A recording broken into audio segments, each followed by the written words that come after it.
All right, let's go ahead and get started. I'm not Patricio Santamaria, am I?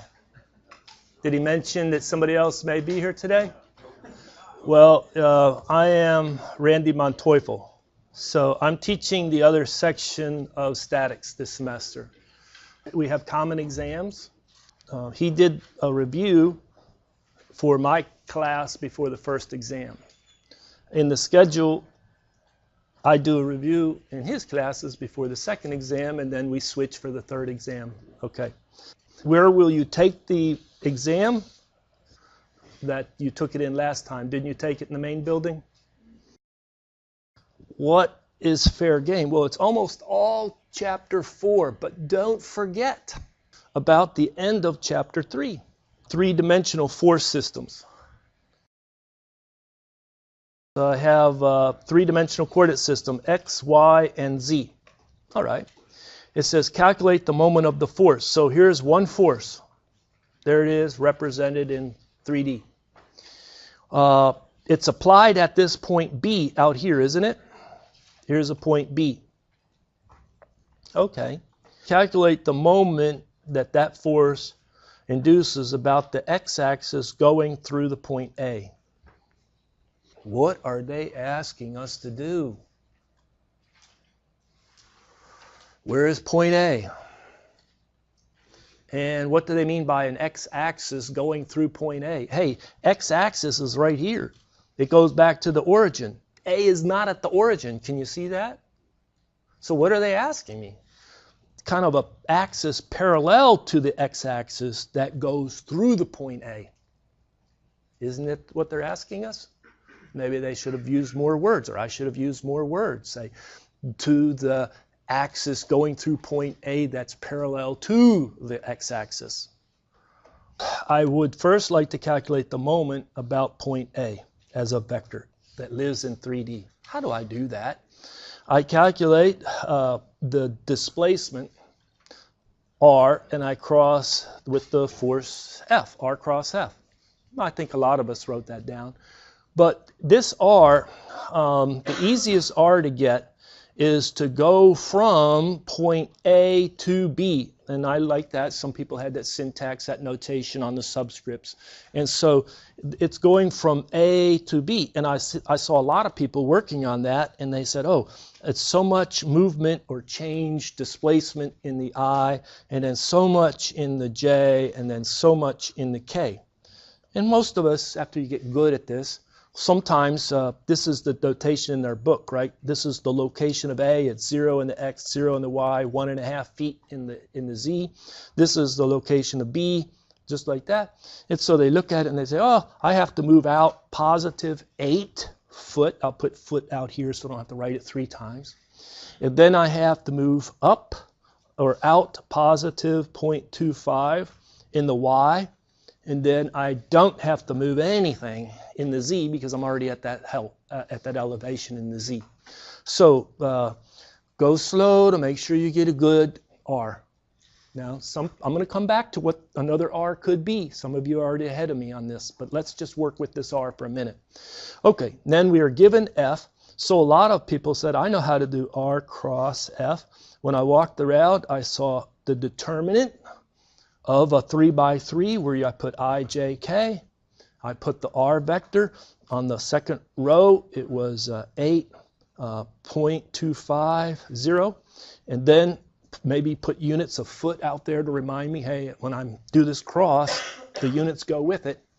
And then I have the force 400, negative 100, and negative 700. And this has units of pound. True? Now, how many people got that ready to go? They were ready to go on that. Okay.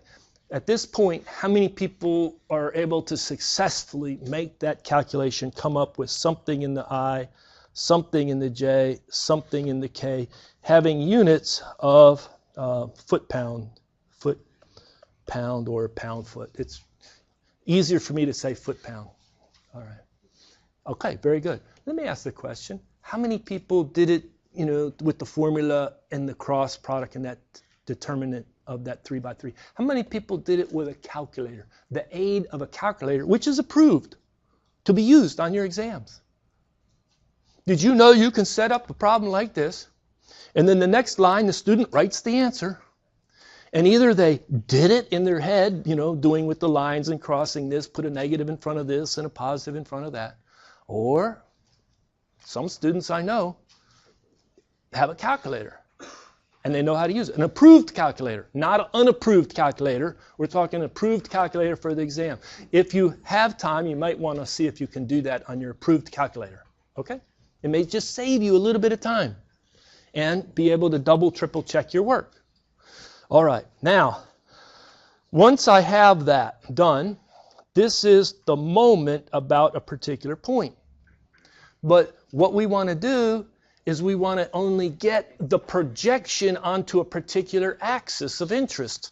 What is my particular axis of interest?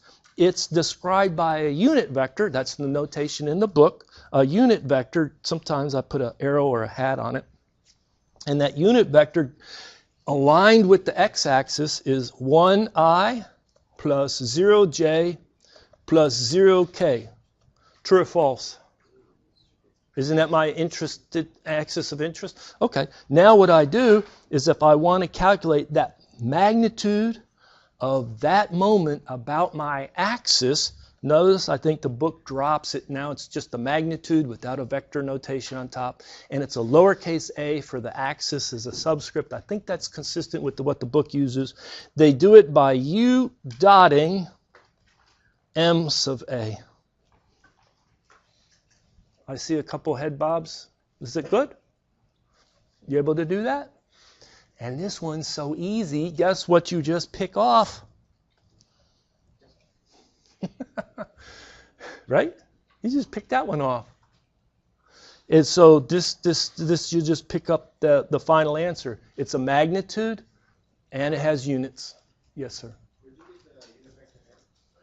It's it's completely in the x direction. It's just 1, 0, 0. If somebody said, give me about the y-axis going through point A, that unit vector would have been 0i plus 1j plus 0k. Somebody said, go through the z-axis going through point A, it would have been 0, 0, 1. 0 in the I, 0 in the j, 1 in the k. That makes sense? Okay. Sometimes you just have to think about it a little bit.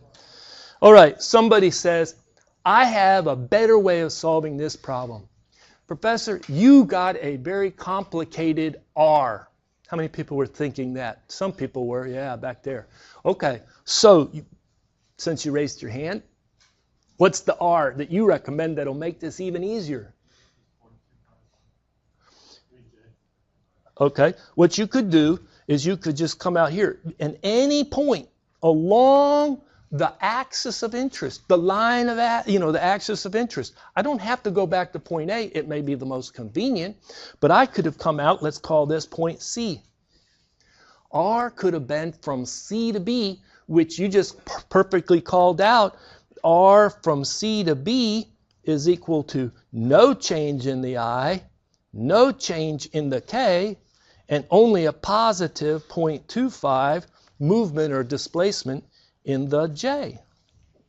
Isn't that what you just said? Yeah, that's it. That's exactly right. Some of you are probably chomping at the bits. Hey, I know a better way to solve this problem. That's it, isn't it?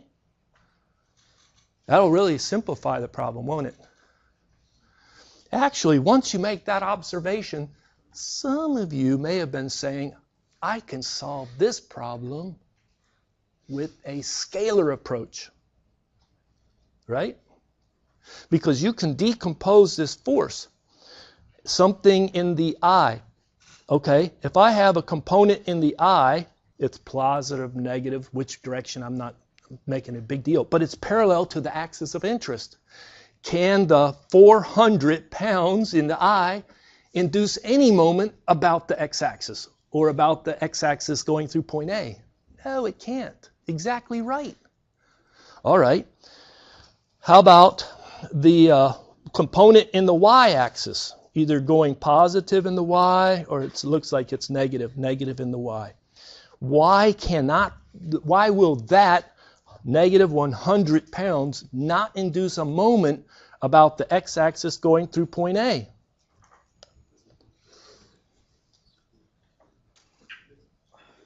Why won't it? Because its line of action goes right through the axis of interest. Doesn't this component of the force go right through point C? And point C is lying on the axis that's parallel to the X that goes through point A? Yeah.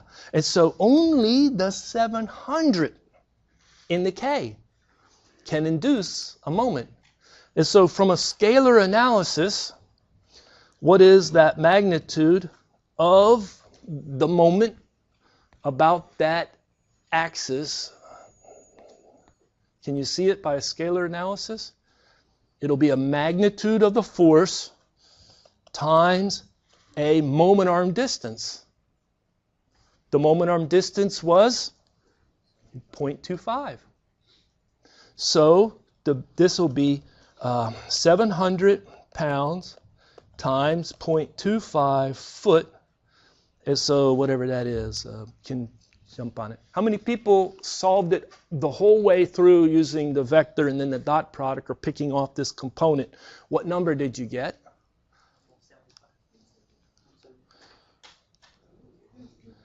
175.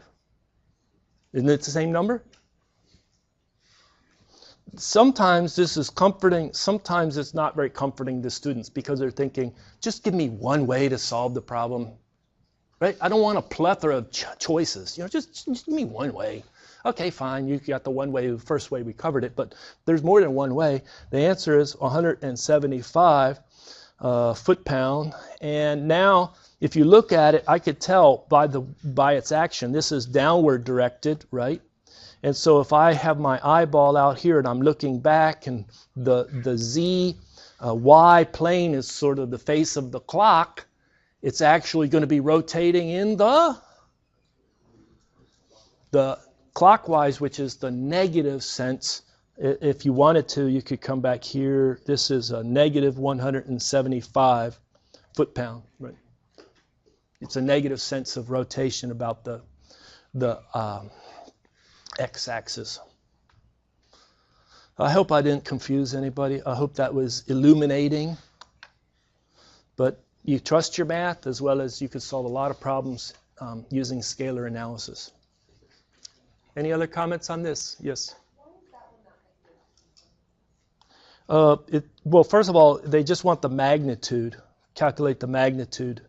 Calculate the moment of the force. Okay, the x-axis going through. Actually, if you wanted to, you could re-express this as a vector, and that vector would then be negative 175 in the I, 0j, 0k, and having units of foot-pound. And there, then the sign is important.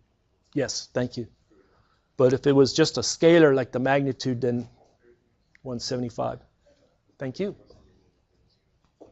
Yes, sir. Do you get a different answer if you use the moment arm of 8.25 instead of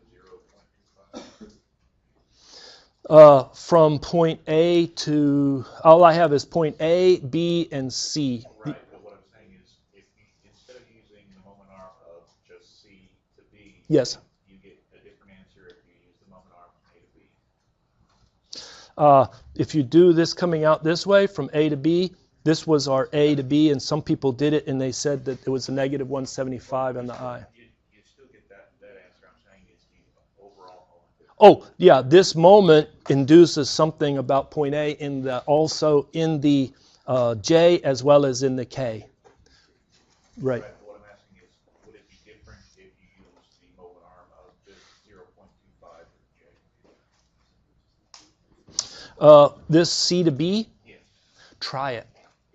The math would say no, you'll get the same. But look at, first of all, if I go from C to B, I'm really calculating at about this point C, no longer point A. So I got to be careful here. There's a bunch of different questions. One is if I'm ultimately going to then dot product with a unit vector and just pick off the X component, then I get the same answer. But if the moment about point C, is that the same as the moment about point A? I think that may be your question. You're right. It's not the same. That is not the same. Right? Okay. All right. I think I'm out of time. Am I? Or I got 6 minutes? 7 minutes? 7 minutes. So we could talk about a problem. We solved that one. We talk about this one. This one is a very good scalar analysis problem. So let's do that. I'm going to do it fast. I have about 6 minutes. The building slab is subjected to 4 parallel column loadings with F1 being 30 kilonewton, F2 being 40 kilonewton, and F3 right here, didn't label it, but let's call that F3 is 50 kilonewton. On our fourth, F4 is 20 kilonewton. All right, so there's our 4 forces. This lends itself, it's in 3D, but it lends itself to a scalar analysis because they're all just pushing down, right? They're aligned with the z-axis, and it's a downward directed load. All right, determine the equivalent resultant force. Well, look, it's only going to be down. And so I'm going to calculate F of R as some magnitude of kilonewton. And if I wanted to, I could just use this little notation. Say, it's down. You know, that's telling me kind of a scalar that's used in the book. Scalar just showing me the direction of the force. All right. So somebody says, I think I know how to do that. We've done these before. I'm going to add 30, 40, 50, and 20. True? So in the interest of time, the net is 100 and something. Thank you. 140 kilonewtons and the down direction, and there you go. All right. Now specify its location, X and Y, that it needs to be placed on that slab, okay, to have the same effect as the 4 independent loads. So basically, again, we're thinking, okay, I'm going to have this one big whopper force, FR. I already know its magnitude, 140 kilonewton, and it's going to be located at this point right here. That's where it needs to be applied. That point is characterized by knowing the X location coming out from the origin out, X location. Likewise, coming out from the origin, the Y locations. See, this is, I know it's a little confusing. Maybe they should have put X bar and Y bar, because it's like, hold it, X is the coordinate, you know, the whole general, any location. But no, it's the location that F of R is placed. Let's call it X bar and Y bar then. So I'm looking for the appropriate X bar and Y bar. How do I calculate the appropriate X bar and Y bar? We did the sum of the forces consideration in the Z. We're done with forces. Chapter 4 is all about moments of forces. And so what you do is you say, I'm going to consider the moments about the x-axis, and then I'm going to consider the moments about the y-axis. And I'm going to think about my original 4-force system, and then I'm going to think about my simple single-force system, and they should, you know, the 4-force system should induce a certain moment about the x-axis, and the simpler 1-force system should do the same. That's the criteria. So we think, okay, the original system, I need to calculate the moment that the first force goes about the x-axis. I know that's long subscripts, but I think it makes it clear. It's okay, and then I need to add to it the moment that the second force induces about the x-axis, plus the moment that the third force induces about the x-axis, and then the moment that the fourth force, F4, induces about the x-axis. And then my simpler system is just one magnitude F of R, and this is the big question for you. Do I multiply by x bar or by y bar in this equation? I'm looking to calculate the moment about the x-axis. Y bar. You got it. You got it. It's y bar. It's the distance, the moment arm distance from that x-axis, which is y bar. This equation gives me one unknown for y bar, and we'll use it. Let's flush this out. This F1 about the x-axis, it's going to be the 30 kilonewton. I'm going to drop the kilonewton in the interest of time. And then it's times some distance. What is that distance? Now, this you have to be careful on this, because you're looking the distance from the x-axis. This is its location. I kind of draw that out here. And then I have to add. And what is that distance? I'm sorry, 7? No, 11. 11 meters, right. Very good. How about for the second force? This is F2. It's going to be the magnitude of 40 kilonewton times the distance, 13 meters. True. And then what about F3? It's got a magnitude of 50 kilonewton and a distance of 3 meters. Perfect. And then F4 has a magnitude of 20 kilonewtons. What's its moment arm? 0. Perfect. 0. So that's equation. We already calculated 140 for that magnitude. One unknown, you calculate y bar. Y bar is 7.14 meters. You can double check that afterward, okay? Now how about the same thing? I have my original system and I have my simple system, one-force system. The original system, I have to calculate the moment that the first force goes around the y-axis. And then I have to calculate the moment that the second force induces about the y-axis. And you can see I'm trying to speed up here. Third force about the y-axis. And the moment that the fourth force does about the y-axis. And then we have the same magnitude of F of r, but its moment arm distance about the y-axis is x bar. And that gives me one equation for x bar. So it's going to be the same 30, but now I have a different moment arm distance. So 30, what is it about the y-axis? 0 plus f of 2, 40 times 6 plus 4, is that 10? Plus, then we have the 50 times 4 plus 20 times, what is that, 10 again? 10. Equal to 140 times x bar. X bar comes in at 5.71. Thank you very much for your attention.